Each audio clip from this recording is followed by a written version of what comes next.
میں بہت زیادہ پریشان تھی اور انسان پریشانی میں ہی اس طرح کی حرکتیں کر جاتا ہے، پر شاید مجھے اتنی زیادہ جلد بازی سے کام نہیں لینا چاہیے تھا، پر معاملہ ہی ایسا تھا۔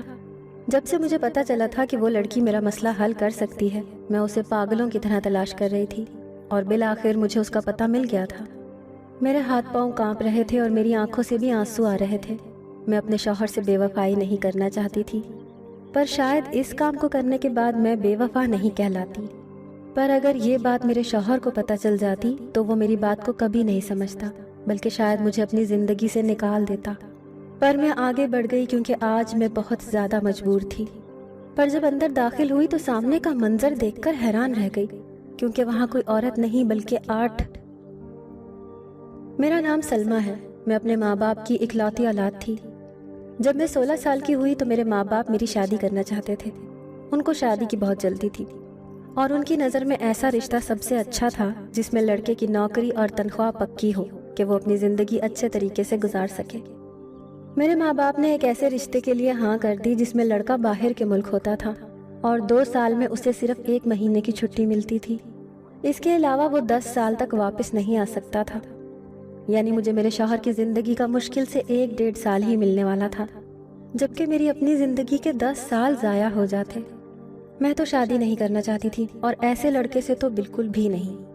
پر میرے ماں باپ نے میری ایک بھی بات کو نہیں سننا پسند کیا کہ تم ابھی بچی ہو، تمہیں کیا پتا، ہم جو تمہارے لیے فیصلہ کریں گے وہ بالکل ٹھیک ہوگا، اور اسی جگہ پر میرا رشتہ طے کر دیا۔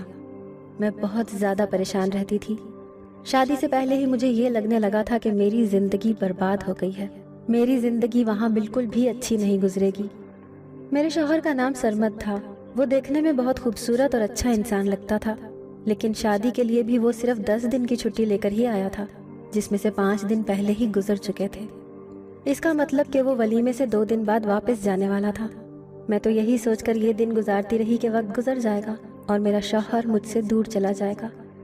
اس کا کہنا تھا کہ میں اگلے سال ضرور آؤں گا، لیکن اگلے سال میں تو ابھی بہت وقت تھا۔ میں جان بوجھ کر اپنے شوہر سے دور دور رہتی تھی کہ کہیں مجھے اس کی عادت نہ ہو، لیکن 3-4 دن میں کیا ہو سکتا تھا؟ 3-4 دن تو گزر ہی گئے۔ میرا شوہر دوسرے ملک میں چلا گیا اور میں بس اسے دیکھتی ہی رہ گئی۔ مجھے تو اتنی اجازت بھی نہیں ملی کہ میں ایئرپورٹ اسے چھوڑنے کے لیے جاتی۔ گھر میں ہی سب کے سامنے دور سے خدا حافظ بولا اور وہ چلا گیا۔ وہ بہت زیادہ پر امید تھا۔ اس نے کہا کہ میں واپس ضرور آؤں گا، لیکن دن اسی طرح گزر رہے تھے۔ میرے ماں باپ صرف یہ دیکھتے تھے کہ اس گھر میں مجھے کسی چیز کی کمی نہیں ہے، لیکن سب سے بڑی کمی تو مجھے میرے شوہر کی ہی تھی۔ پھر 2 مہینے بعد مجھے یہ پتا چلا کہ میں ماں بننے والی ہوں، تو مجھے بہت خوشی ہوئی۔ مجھے امید نہیں تھی کہ مجھے اتنی جلدی یہ خوشخبری مل جائے گی، لیکن میں نے اپنے شوہر کے ساتھ 5 دن گزارے تھے۔ میں اس بات سے بہت خوش تھی کہ میری اولاد دنیا میں آ جائے گی تو چلو اس کے ساتھ میرا وقت اچھا گزر جائے گا۔ میں بہت خوش تھی۔ یہ بات میرے شوہر کو بھی بتا دی گئی، لیکن جب میرا بیٹا اس دنیا میں آیا تو میرا شوہر نہیں آ سکا، جبکہ اس نے وعدہ کیا تھا کہ وہ ضرور آئے گا۔ پھر بھی خوش تھی کیونکہ اللہ نے مجھے پیارے سے بیٹے سے نوازا تھا اور اب میرا دن اسی کے سہارے گزرتا تھا۔ اس سب میں مجھ پر میرے سسرال والے بہت ظلم کرتے تھے۔ وہ مجھ سے بہت سارے کام کرواتے تھے اور میرے شوہر سے میری شکایت بھی کیا کرتے تھے۔ ہم لوگ فون پر بھی ایک دوسرے سے جھگڑا ہی کرتے رہتے تھے۔ وہ کہتا تھا کہ میں تمہیں اپنے ماں باپ کے پاس چھوڑ گیا ہوں، تمہارا فرض بنتا ہے کہ ان کا خیال رکھو۔ میں کہتی تھی ٹھیک ہے، ان کا خیال نہیں رکھتی ہوں میں چپ چاپ اس کی باتیں سنتی رہتی۔ اگر اس کو اپنی ماں کی بات پر اتنا ہی یقین تھا تو پھر میری بات کا یقین کیسے کرتا؟ وہ کہتا تھا کہ تم کوئی صفائی نہیں دیتی ہو کیونکہ تم غلط ہو، تمہارے پاس بولنے کے لیے کچھ بھی نہیں۔ میں نے کہا کہ آپ جو چاہے وہ سمجھ لیں۔ ابھی تک تو مجھے پوری طرح سے یہ بھی محسوس نہیں ہوا کہ میری شادی ہو گئی ہے اور میرا شوہر مجھ سے دور چلا گیا تھا، اور 1 سال ہو گیا اور وہ واپس نہیں آیا تھا۔ ایسا لگتا تھا زندگی میں اس سے برا اور کچھ نہیں ہو سکتا تھا، لیکن پھر کچھ اس سے بھی زیادہ برا ہو گیا جب ہمیں ایک دن فون آیا۔ یہ فون اس جگہ سے آیا تھا جہاں پر میرا شوہر کام کرتا تھا۔ انہوں نے کہا کہ جس جگہ پر آپ کا شوہر کام کرتا تھا وہاں پر آگ لگ گئی ہے اور کچھ پتہ نہیں چل رہا کہ کون زندہ ہے اور کون نہیں۔ یعنی کہ ہمیں یہ خبر سنا دی گئی کہ وہاں آگ لگ گئی اور بہت سارے لوگ اس دنیا سے چلے گئے ہیں، لیکن یہ نہیں پتہ چلا کہ کون زندہ ہے اور کون نہیں۔ کسی کی لاش نہیں ملی تھی۔ میری ساس بہت زیادہ دکھ میں تھی اور میں بھی۔ وہ کہتی تھیں کہ میرا بیٹا زندہ ہے